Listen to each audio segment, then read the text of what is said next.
Hi, let's talk about healing and how it's different for autistic people as opposed to neurodivergent people, because this is something that's been a kind of special interest of mine for decades at this point. And it had to be because I needed to heal, and none of the things that were offered to me were working. So I've come a very long way figuring this stuff out, and I'm still on that journey. However, today I do want to share one aspect to it that I found, and my hope is that you might find this practically applicable if you need it. So, a very common tactic in therapy, and for good reason, is teaching the individual that a particular bad experience that they had is not the only available option ever in life, and allowing them to experience the opposite experience to that, upon which gradually the person, their nervous system, learns that it's actually okay to experience the opposite experience, and life isn't entirely terrible in that particular area, and then a lot of their discomfort and the obstacles that they had been facing do fade away significantly. This particular principle is applied in a handful of different ways. For example, exposure therapy is definitely a version of this tactic, although in my opinion it's rather on the extreme end of things, and I really don't like the idea of it at all. And then more commonly, a person may be having a specific relational problem where perhaps some particular person rejected or betrayed them, and they may eventually, sometimes with the help of a therapist, find that in another situation another person did not reject or betray them. Therefore, there's more to life than that initial rejection or betrayal, and therefore healing happens in that aspect. To a degree, of course. But I'm not going to be going into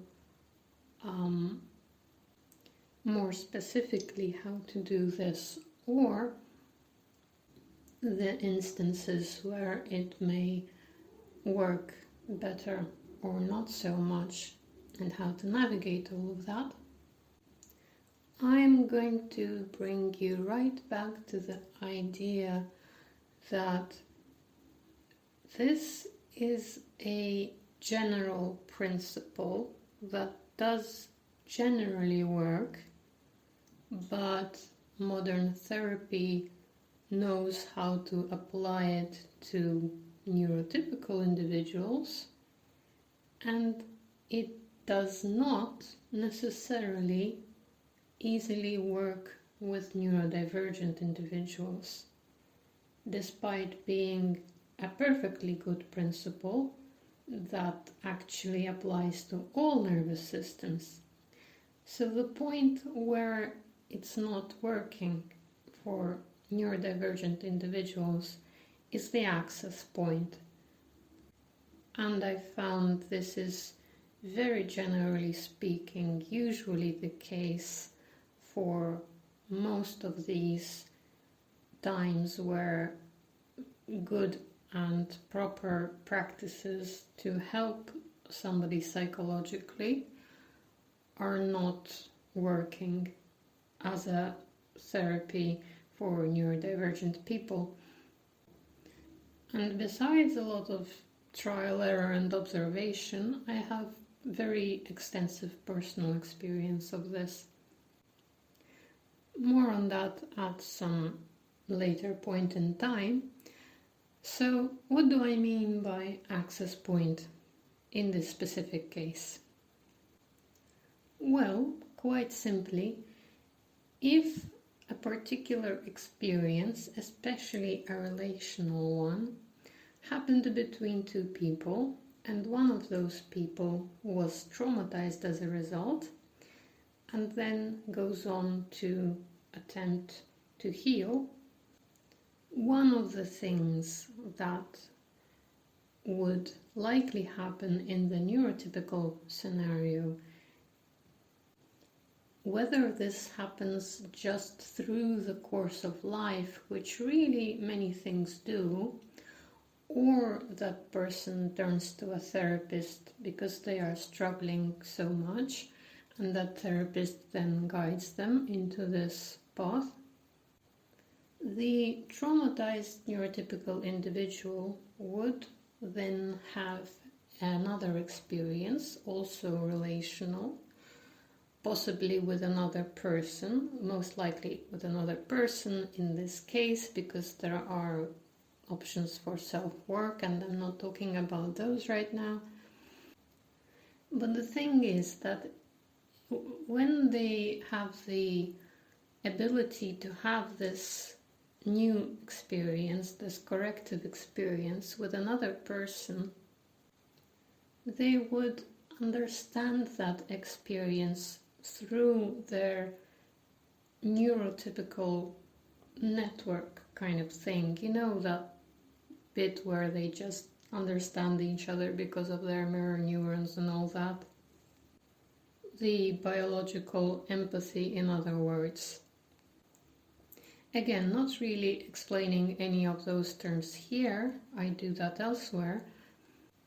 My point is, say a person needed to feel accepted by another person in a specific situation, and they were able to have that experience where they are with another person. They're obviously going to be worried about getting into that experience.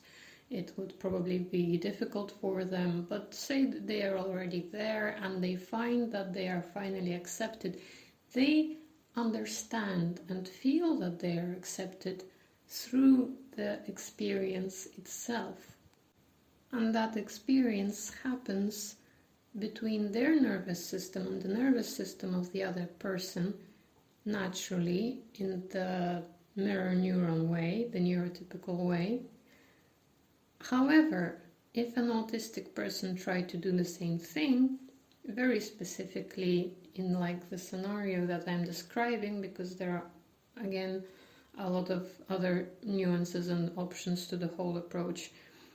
Anyway, an autistic person may not be able to have that experience at all because they're not understanding that they are being accepted at this point, even if they are already very much trying to heal this specific thing, and they are looking for that.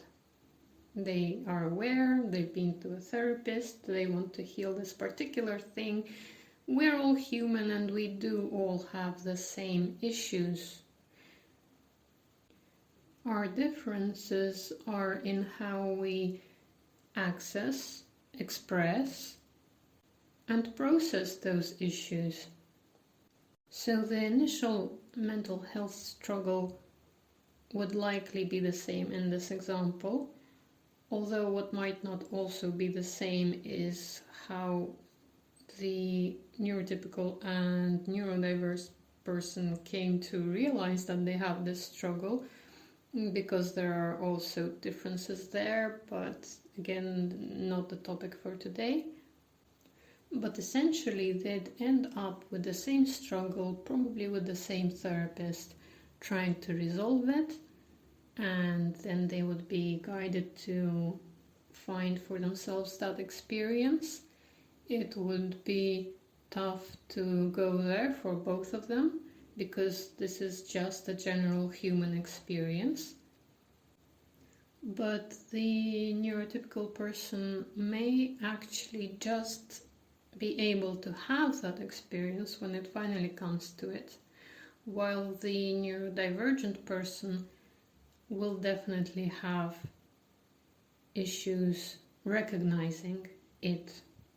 And they are going to need to recognize it before they can process it and integrate it and then make it part of their healing, which that part is going to be also the same, because this is a working kind of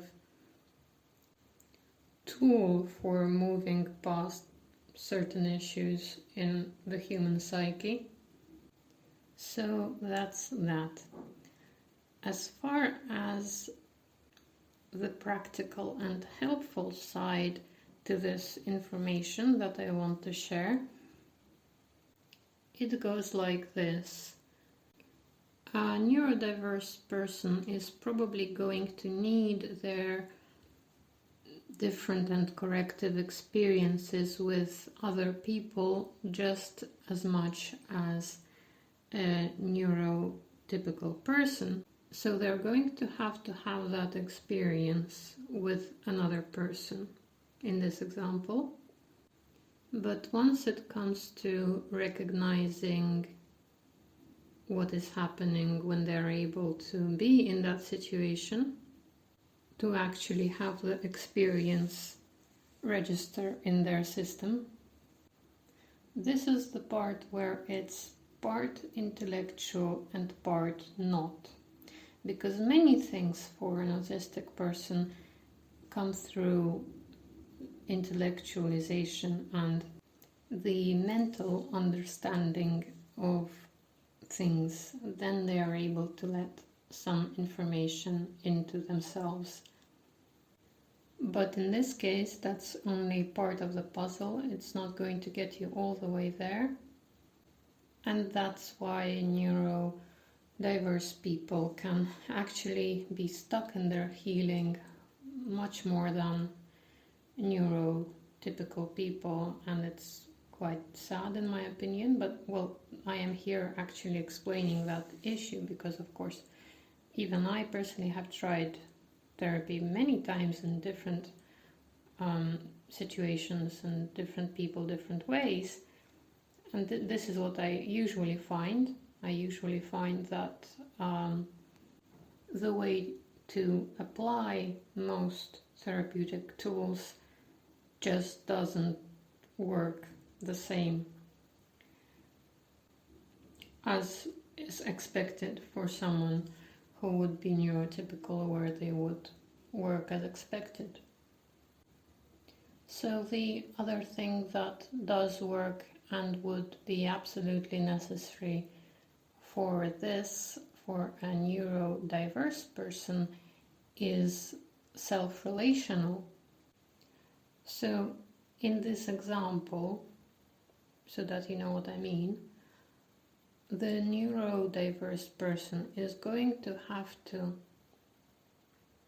not only understand that they are currently in a situation where they are, for example, being accepted by another person in a particular framework, they're going to have to also, upon understanding that that's what they are going through, feel the feeling of being accepted. And the difficulty here is that they're going to have to make themselves feel that feeling. It's not going to automatically happen because they have understood what is happening, unlike what would happen for a neurotypical person. And this is where a few more obstacles can be in place for a lot of neurodiverse people, which you may already be guessing what those are. Many neurodiverse people have alexithymia. They have issues recognizing their own emotions. So there could be that actually stopping them from being able to access their emotional life and get that feeling where it needs to be and process it. It could also be that this feeling is completely unfamiliar to their system. They didn't ever have an example to internalize before, and this is probably very likely as well, because things like this are very difficult to just feel inside yourself and imagine if they're not naturally occurring or naturally being passed on from other people, right? And this would be the case for a lot of neurodiverse individuals. However, it is my experience, and many of my observations also support this, even with individuals with alexithymia and certain other diversities in processing. It is still always possible to learn such feelings and emotions, even if the situation is that you've never felt them, you hadn't naturally absorbed them, and you really don't know what they are. They are still inside you in their potential form as parts of the human experience. However, in such cases, it will certainly be, kind of difficult. Nonetheless, it's possible. And the ways that this is done are not part of classic psychotherapy,